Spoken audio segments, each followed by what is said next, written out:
Akaun Gap ni bukan akaun emas pun.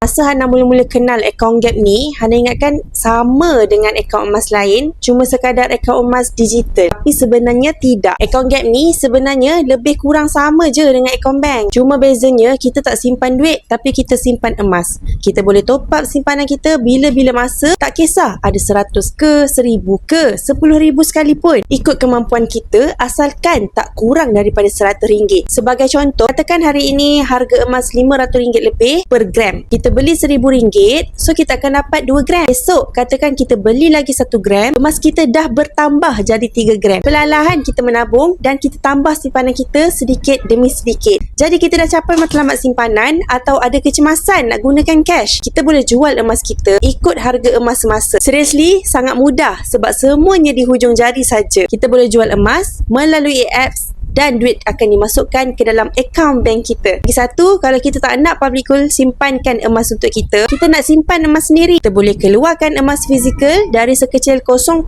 gram sampai 12.5 kilogram. Yang menariknya, semua daripada apps dan emas akan dihantar direct daripada kilang kepada kita. Sekarang ni penyimpan emas di public gold dah hampir 3 juta orang tau. Jadi sayang bagi tuan-puan yang tertinggal ni sebab belum tahu dan belum mulakan simpanan emas lagi. Jadi tuan-puan tak nak tertinggal dan nak bersama kami, boleh rujuk video di profil Hana. Hana akan bantu tuan-puan sebaiknya.